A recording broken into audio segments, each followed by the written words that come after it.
Welcome to How to Retire on Time, a show that answers your questions about all things retirement, including income, taxes, Social Security, healthcare, and more. This show is an extension of the book, How to Retire on Time, which you can grab today on Amazon, or you can grab a free copy by going to www.howtoretireontime.com. My name is Mike Decker. I'm the author of the book, How to Retire on Time, but I'm also a licensed financial advisor, insurance agent, and tax professional. When it comes to finance, we can pretty much cover it all.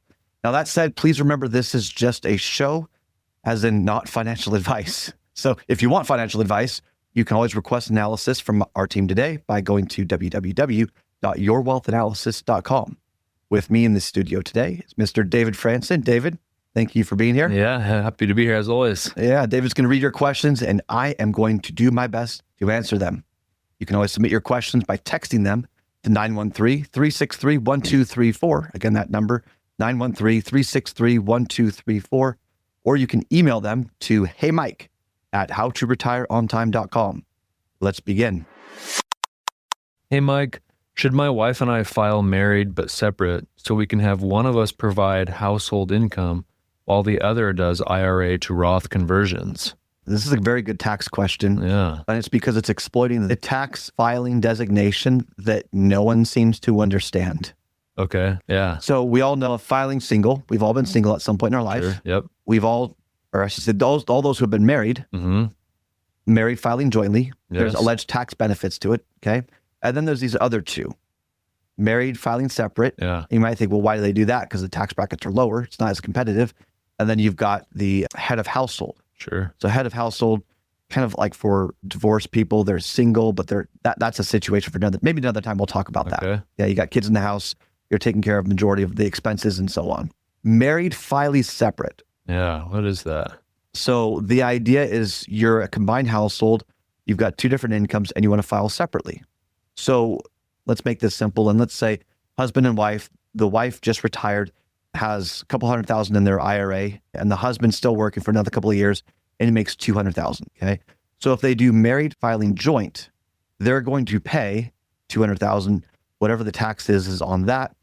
And then her conversions will then happen at the 10% tax bracket, 22%, 24%, whatever it's going to be at the time that you listen to this recording, 22% right now. Okay. So that's kind of a crappy tax bracket conversion. You know, you're taking your IRA, let's say you take 50,000, 22% goes to taxes, federal taxes, and then the rest goes over to your Roth account. You're losing a lot of your retirement account money. So what you could do with your W-2 income, you've got one, you could do married filing separately. One spouse is providing all the household income, and his taxes might increase a little bit because he's now married filing separately. So he's going to have a higher tax bill in his specific situation. Okay. But then you have more conversions for the other spouse, let's say in this situation, the woman, who's now doing IRA to Roth conversions at the 10 and 12%. So they're keeping more of their retirement accounts. You see how that plays out? Yes. The conversions are at the lower tax bracket. The W-2 income is at a higher tax bracket. But when all is said and done, you typically pay, in these situations, if it's implemented correctly and if it's the right situation, you'll pay $2,000-3,000 less overall in taxes. Plus, you'll have more money that stays in your qualified accounts, your IRA or your Roth. Yeah. That's the goal. You want to keep your money in your retirement accounts because they grow tax-free, and then if it's Roth, it pays out tax-free as well. So it is a very compelling strategy in that situation. Any questions on that? No, I think that crystallized in my mind very good. So the goal is to keep more money growing inside the market, right? And if you have to take it out to pay taxes, and there's less sort of funds in there to compound and grow, right? Yeah. So it's divide and conquer. One spouse is doing the income from their accounts under their Social Security, their W-2 income, or their income from their retirement accounts. And the other one's doing the conversions. And then you could switch if you wanted to. I mean, you can play this in a number of different ways. But another way that you would want maybe to file separately is, let's say you've got one spouse who's working and 62 years old and making $200 and whatever $1,000 a year. Sure. Or maybe there's a household or whatever it is. And then the other spouse is, let's say, 66 years old on Medicare. Okay. So you might want to do married filing separately. So the person on Medicare doesn't get hit with IRMA or Medicare surcharges. Yes, that makes sense. Yeah, because if you have Medicare and it costs a certain amount every month, but if you have enough income, you pay more. Yeah, surcharges. Because if you have more taxable income, then the government says, well, you should pay your fair share. And so they will give you a surcharge. They'll charge you more for your Medicare premiums. Yes. And you know what's interesting? I've had maybe one or two people in my decade of doing this ask about this. Huh, that seems low. And here's my theory behind it. CPAs don't really know your IRA situation. Many times they don't know your qualified accounts because they don't show up on your tax returns. Oh, right. They don't know if you need to be working on this. They're just there to, and I'm oversimplifying it. Sure. Love CPAs. They're my kind of people. Yeah. But they're there to do your tax returns. Most people are hiring your CPA to do the tax return, and that's it. Most people aren't saying, well, hey, can I pay you an hourly rate to look at all of my future tax planning? And you might not be able to find anything, but maybe. Yeah. People aren't doing that. Mm-hmm. They're just file my taxes and that's it. And then you've got the financial advisor, which many times in the disclosure says we can't offer tax advice. Mm-hmm. You know what would qualify as tax advice?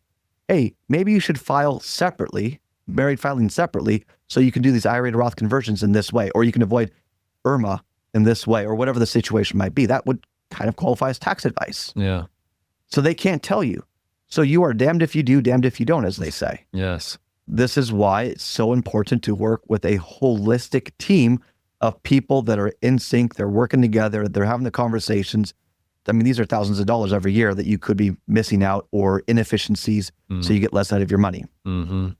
There are situations where it may work, and there's many situations where it doesn't make sense. I mean, here's how you figure it out. This is what we do every year when we're doing our income planning for the following year. So in October of this year, we bring in all our clients one by one, and we say, all right, next year, if we were to do your IRA to Roth conversions, if we were to tackling Medicare, we go down the list of all the different things and the income that they need and where it's going to come from based on market sentiment, if the market's gone up or down. We're going to say, all right, if you file this way in taxes, this is kind of your situation. But if we filed married filing separately, it might be this. We just have to run multiple scenarios to figure out which one's going to be best. Yeah. And so does this only work if both spouses are working? If one spouse is like, stays home, whoever it is, mom or dad, and doesn't work, is there ever a case where it would be advantageous if only one spouse has income to do married filing separately? If the spouse that's not working has qualified accounts like IRAs, then maybe. Okay. But if one spouse, let's say the homemaker in the traditional sense, doesn't have IRA assets that are saved, never really worked, I mean, that's the situation where it might not make sense because then you're going to file separately, and then the individual who is working or bringing in income or taking income from the retirement accounts is going to have a higher tax bracket because the married filing separately is similar to the single tax bracket. I see. So again, this tax planning every single year makes a ton of sense. There's a lot of people that will come in and say, hey, I want a one-time plan and I'm going to do it myself. And I say, great. So you're going to do the tax planning and run this different scenarios every single year. And I go down the list and they say, oh, that's a lot. I say, well, if you do it, it could save you thousands of dollars every year. Yeah.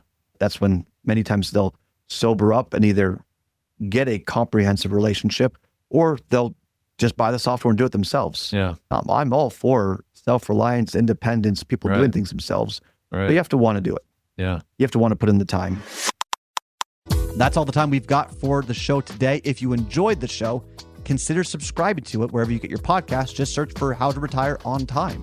Discover if your portfolio is built to weather flat market cycles or if you're missing tax minimization opportunities that you may not even know exist. Explore strategies that may be able to help you lower your overall risk while potentially increasing your overall growth and lifestyle flexibility. This is not your ordinary financial analysis. Learn more about Your Wealth Analysis and what it could do for you regardless of your age, asset, or target retirement date. Go to www.yourwealthanalysis.com today to learn more and get started.